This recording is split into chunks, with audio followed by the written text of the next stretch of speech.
먼저 배우는 것, 이렇게 지어보았습니다. 지혜로운 사람이 먼저 배우는 것, 순서가 뭐가 먼저냐라는 것을 오늘 이 말씀을 통해서 우리가 교훈을 받고 정말 그렇게 살게 되기를 소망합니다. 소망합니다. 아멘. 네. 노맨이신가요? 모두 아멘이시죠? 정말 우선순위를 딱 정해서 성경이 명하는 우선순위를 선택해서 정말 성경이 말하는 대로 지혜로운 사람으로 살면 좋겠습니다. 10절에 보면 여호와를 경외하는 것이 지혜의 근본이요 라고 했습니다. 근본이라 했으니까 모든 지혜보다 더 먼저 알아야 할 선지식이라 하는 것입니다. 이걸 모르면 다른 건 알아도 모르는 것이 다른 거예요. 이걸 모르면 다른 건 다 모르는 것으로 여겨도 된다라는 말입니다. 그러니까 여호와를 경외하는 것을 모르면 그러면 대학 교수라도 박사 학위를 가진 사람이라도 석사 학위를 공부하는 사람이라도 아무것도 모르는 사람처럼 여겨진다는 것입니다. 우리 인생이 반드시 알아야 할 인간의 숙원 같은 숙제가 하나 있습니다. 그 문제가 바로 죄의 문제예요. 죄의 문제는 우리를 무능하게 합니다. 그래서 우리를 스스로 그 죄를 돌이킬 수 없게 죄의 굴레 안에 우리를 가두어 버렸습니다. 다른 어떤 방법으로는 인간 스스로는 그 죄의 문제를 해결할 수 없게 되어 있어요. 그런데 하나님께서는 사람보다 지혜로우셔서 그 죄의 굴레를 끊어내는 방법을 가르쳐 주셨습니다. 그것이 바로 참 길이요 진리요 생명이신 예수 그리스도를 알고 믿는 것입니다. 그래서 영생을 얻는 것, 이것이 우리 인생의 숙원을 해결하는 유일한 방법입니다. 천하 인간에게 그 문제를 해결할 다른 이름을 주신 일이 결코 없습니다. 그래서 성경이 말하는 예수 모르면 그러면 우리는 아무것도 모르는 사람과 같습니다. 왜냐하면 그 사람이 마지막에 남는 게 없기 때문에 그래요. 마지막, 여러분 인간의 마지막을 우리가 이 육신적으로 표현한다 그러면 인간이 죽은 다음에, 그리고 죽고 난 다음에입니다. 육신적으로는 우리가 죽고 나면은 남는 게 조금 있긴 있어요. 빚이 남거나 재산이 남거나 둘 중에 하나입니다. 육신적으로는요. 영적으로는 뭐가 남을까요? 성경이 말하는 대로는 상급이 있거나 벌을 받거나입니다. 근데 벌은요, 영벌이에요. 이건 끝나지 않는 벌을 받고요. 상은요, 절대 잊어버리지 않는 상을 받습니다. 그러면 우리 영혼을 위해서 뭘 남기는 게 좋겠어요? 당연히 상을 남기는 게 좋겠죠? 그 상을 남기는 방법이 어디 써 있을까요? 성경에 써 있습니다. 그래서 성경을 모르고서는, 하나님을 경외하는 방법을 가르치는 성경을 모르고서는 인간이 아무리 평생 열심히 살았다 해도 남는 게 없는 인생이 되기 때문에 그래서 아무것도 모르는 사람으로 여겨지게 된다는 것입니다.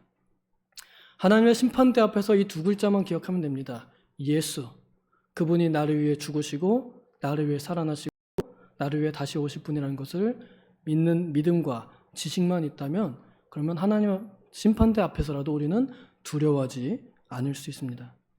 이것이 근본이라 했기 때문에 이것이 우선입니다.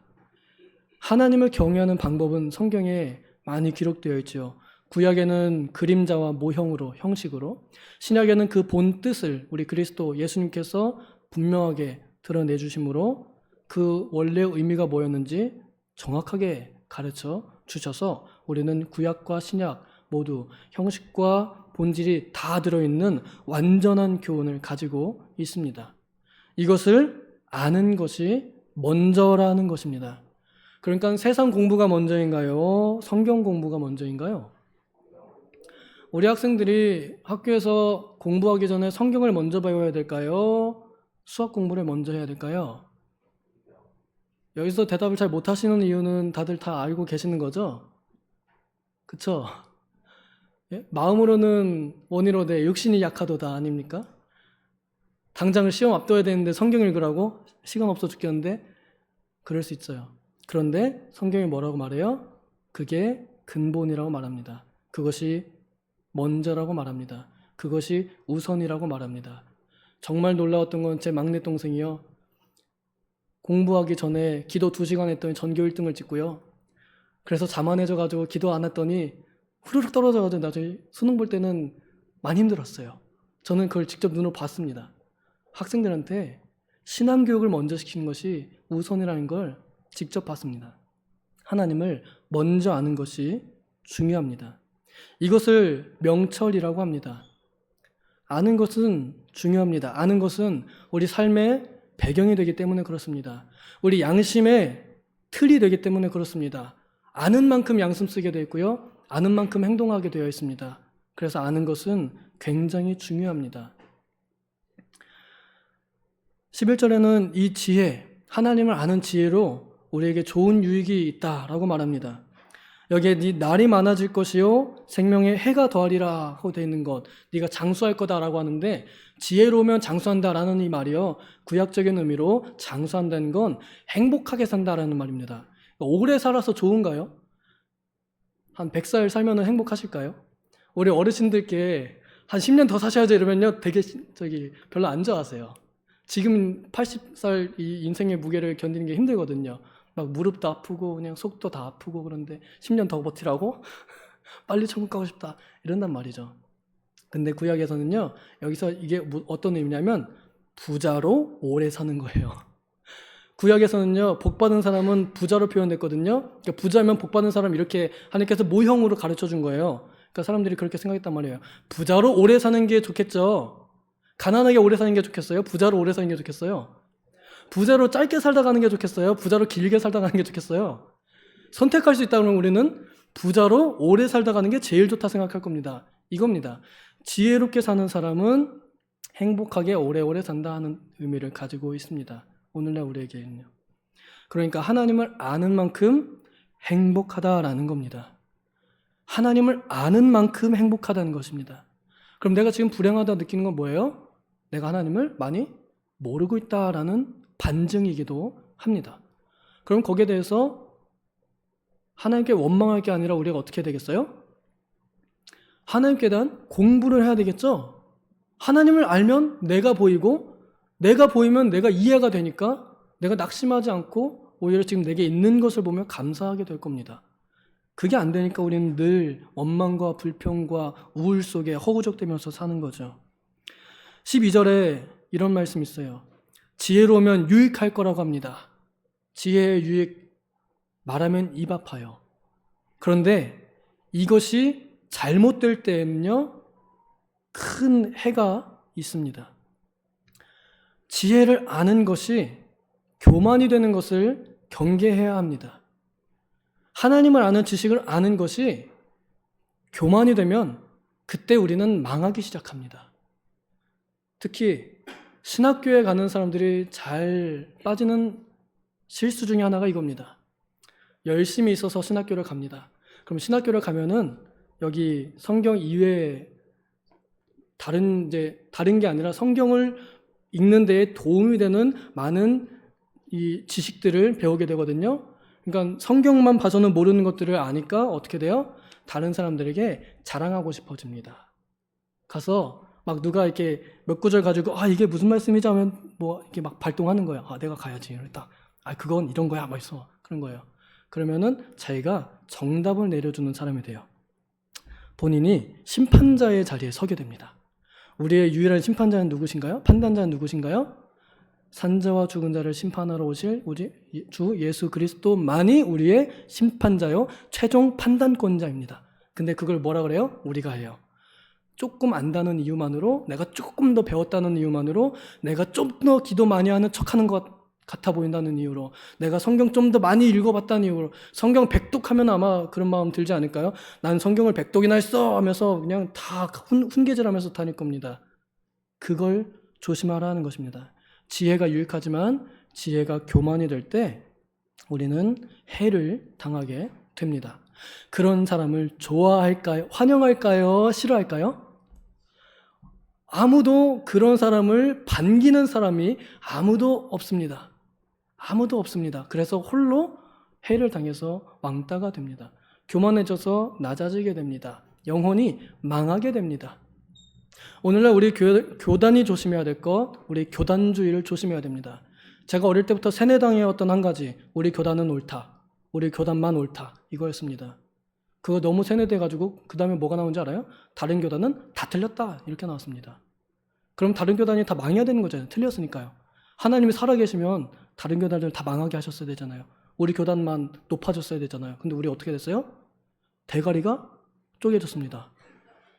교만했기 때문에 하나님께서 우리를 가르쳐 주신 거예요.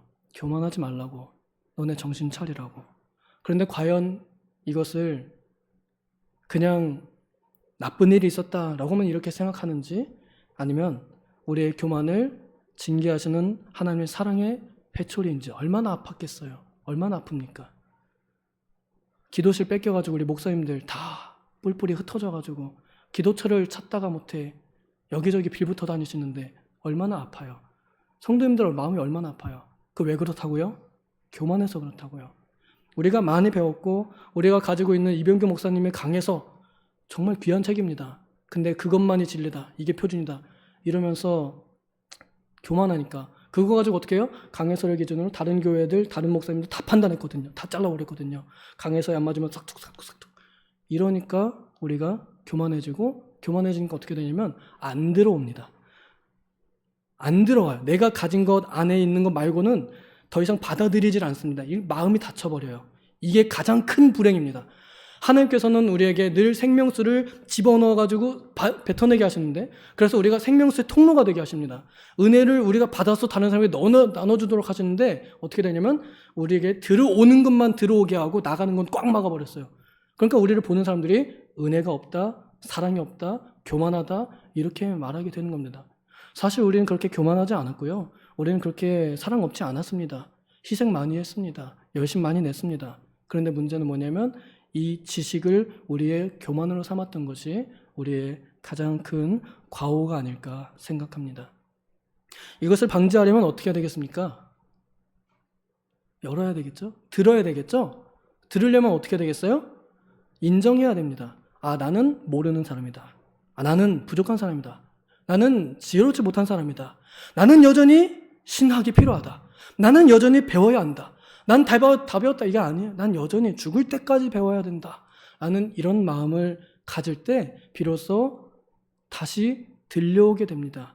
하나님께서 늘 하시는 말씀이지만 늘 새롭게 들리게 됩니다. 여러분, 교만한 사람은요, 목사님의 설교가 들어오지 않아요. 우리 최익은 담임 목사님, 우리 교회 오신 지 한 8년쯤 되셨잖아요. 아마 이제 그 마음이 다치신 분들은 그럴 거예요. 설교 들을 때마다. 아, 오늘도 똑같은 얘기 하시는구나. 아, 했던 얘기 늘 하시네. 아, 전에 했던 얘기인데. 이렇게 되거든요. 이런 마음이 들 때 우리는 조심해야 됩니다. 지금 내가 뭐예요? 내가 가진 지식으로 목사님 머리 꼭대기 위에, 하나님 머리 꼭대기 위에 올라가 있다는 증거예요. 안 들리잖아요. 하나님께서 말씀하신 게 안 들어오잖아요. 하나님의 말씀이라고 인정하지 않잖아요. 목사님의 말씀은 사람의 말이다. 물론 목사님의 말씀이 하나님의 말씀은 아니지만 그 시간에 선포되는 말씀은 하나님의 말씀으로 여기고 듣는 것이 우리의 올바른 자세거든요. 그런데 그렇게 하기 전에 이미 내가 다 필터링 해놔가지고 말씀이 들어오는 데에다 필터를 걸어놨으니까 안 들어와요. 필터는요, 내 입에서, 내 마음에서 해야 됩니다. 들어오는 걸 내보낼 때 필터링을 해야 되는 거거든요. 근데 이 들어오는 입구를 막아버렸어요. 그래서 은혜 받지 못합니다. 그래서 은혜 받지 못해놓고선 누굴 탓하냐? 다 남 탓합니다. 교만한 사람들은 남 탓합니다. 겸손한 사람은 누구 탓해요? 제 탓입니다. 저는 죄인입니다. 세리가 기도했던 것처럼. 교만한 사람은 저는 죄랑 같지 않았습니다. 이런단 말이죠. 오늘 여기 청년들이 많이 왔습니다. 우리 청년들에게 제가 권면하고 싶어요. 하나님을 먼저 아십시오. 왜냐하면 이 청년들에게 특별히 권면하는 이유는 우리 앞으로 살아갈 날이 참 많이 남았잖아요. 그런데 지금 먼저 하나님을 알 수 있는 기회를 얻은 것 정말 큰 행복입니다. 정말 큰 기회입니다. 일생일대의 기회입니다. 일생일대의 기회입니다. 이 기회를 놓치면 그냥 어느 순간 훅 지나가가지고 할머니, 할아버지 돼 있을 거거든요. 그러면 나중에 가서 막 껄껄하죠. 아, 그때 좀 말 들을걸. 아, 그때 좀 공부할걸. 아, 그때 좀 열심히 낼걸. 이렇게 껄껄하다가 결국 회한과 후회 속에서 삶을 마감할 수도 있습니다. 지금 젊음의 때에 하루라도 더 젊어서 머리가 빨리빨리 돌아가고 기억력이 좋은 이때에 그때 하나님을 먼저 아는 청년들이 되면 좋겠습니다. 그렇다고 우리 어르신들 낙심하지 마십시오. 겉사람은 날로 후퇴하나 속사람은 날로 새로워지고 계십니다. 그래서 누구보다도 더 열심히 있기 때문에 하나님의 모든 말씀에 아멘하는 실력자가 되셨습니다. 여전히 배우셔야 됩니다. 끝까지 배우셔야 됩니다. 벼는 익을수록 고개를 숙인다 그랬죠? 오히려 나는 여전히 더 모른다. 정말 아는 사람은요, 나이 들수록 모른다 하고요. 정말 모르는 사람은요, 나는 압니다. 이렇게 하거든요. 우리는 어떤 사람들인가요? 내가 한 교회 20년 다녔으니까 좀 아는 사람이죠. 내가 한 40년 교회 다녔으니까 나는 좀 아는 사람이죠. 이렇게 여기는 게 모르는 사람이라는 거예요. 이렇게 모르는 사람으로 여길 때 배울 마음이 생깁니다. 그래서 다음 주에 개강하는 우리 계약신학연구원에 초청합니다. 여러분, 온라인으로도 강좌를 개선해 놨기 때문에 이젠 지구 반대편에서도 시간만 맞추면 들어올 수 있어요. 혹시 그 시간 놓치면 녹화본으로도 공부할 수 있습니다. 중요한 건 청년의 때에 하나님을 아는 지식을 먼저 배우는 것입니다. 우리가 넘어지는 이유가 빨리 달려가기 때문에 그렇습니다. 잠언이 그래요. 빨리 달려가려면 넘어진다 그래요. 그런데요, 알고 달려가면 안 넘어집니다. 뭐가 장애물인지 알면은 안 넘어집니다. 청년의 때에 우리에게 아는 유혹과 핍박들이 분명히 있습니다. 당장 사회생활하면서 대학교 들어가면서 술 문제 어떻게, 교수님이 주시는 술잔 어떻게 할까요? 회사 사장님이 주시는 첫 술잔 어떻게 할까요? 그 벌칙으로 오는 그 벌칙주 어떻게 할까요? 이런 거 어떻게 이기죠? 잘 모르죠, 그렇죠? 이런 것들을 알아야 됩니다. 배워야 됩니다. 누구한테 배웁니까? 잘 아는 사람들한테 배워야 되죠. 옆 사람한테 물어보면은 별로 발전이 없어요. 왜요? 똑같거든요. 배워보신 분, 당해보신 분이 알려줄 때 그게 도움이 되거든요. 우리 교단에 계약신학연구원 교수진 훌륭합니다. 정말 훌륭한 목사님들 모여 계십니다. 그분들의 연륜과 또 그분들의 학식으로 하나님께서는 우리에게 우리 영혼의 양식을, 우리 지식의 근본을 전달해 주시려고 기다리고 계십니다. 이젠 그 부름에 답하실 차례입니다. 우리 청년들 다음 주에 등록하시겠습니까? 너무 무겁게 생각할 필요 없어요. 그리고요, 신학교에 들어간다는 것 사실은 이게 이분법적으로 나눠져 가지고 더 거부감이 생기게 돼버렸는데, 옛날에 공부 못하는 애들한테 엄마 아빠가 하는 얘기가 있었어요. 뭐예요? 신학교나 보내지 뭐, 이거였어요. 이 말 때문에 오늘날 우리 한국 교회가 망해가고 있습니다. 교육자들이 안 가요. 또 교육자들 가서도 힘이 없습니다. 가야 됩니다. 왜요? 먼저 배워야 되는 거거든요. 먼저 하나님에 대해서 알고 배워야, 성경이 내 인생에 대해서 뭐라고 말씀하셨는지를 알아야, 내가 오는 문제에 대해서 성경이 뭐라고 답했는지를 알아야, 그래야 그 문제들을 이기고 나갈 거 아니에요. 그런데 모르면 어떻게 돼요? 봐도 몰라요. 그럼 봐도 읽긴 읽는데 시간만 보냅니다. 시간만 보내고 기회만 다 놓치고 결국엔 힘들어요. 본인이 너무 힘들어요. 답을 알면 그냥 바로 딱 결단 내리고 이거야 할 수 있잖아요. 그 방법을 잘 가르쳐주는 신학교가 우리 교단에 있습니다. 그리고 공짜입니다. 여러분 편한 마음으로 오세요. 우리 어르신들도 걱정하지 마세요. 제가 다 맞춰드립니다. 공부하기 힘들다 그러면 천천히 하시면 됩니다. 하루에 한 과목씩만 들으세요. 일주일에 하루만 들으셔도 됩니다.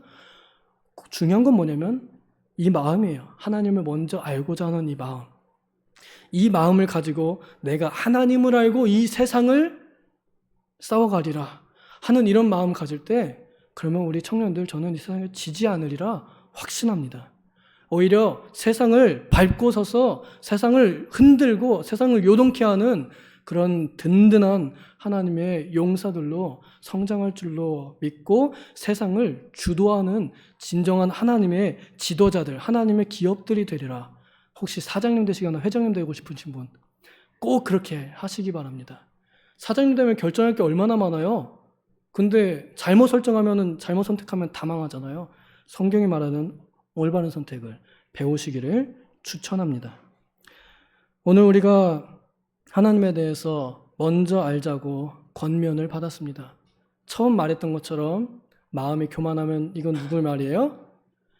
신학원 간사의 말이에요. 홍보하고 있구나 이렇게 들립니다. 그런데 하나님의 말씀으로 들으면 어떻게 돼요? 거룩한 부르심이다. 나를 하나님의 일꾼으로 쓰시려고 부르고 계신다. 성경은 우리를 올바르게 세워서 선한 일에 준비시키려고 가르치도록 했습니다. 성경을 배우셔야 우리는 선한 일도 할 수 있습니다. 의욕만으로는 안 됩니다. 기도하겠습니다. 하나님 아버지, 참으로 하나님을 아는 지식으로 고상하게 여기고 그것을 가장 귀한 것으로 여겨서 하나님 앞에 가장 가치 있는 삶을 살 수 있도록, 그리고 당당한 그리스도인이 될 수 있도록 예수님의 기업이요 군사가 될 수 있도록 우리들에게 참된 지식을 심어 주시옵소서. 감사드리며 예수님의 이름으로 기도하옵나이다. 아멘.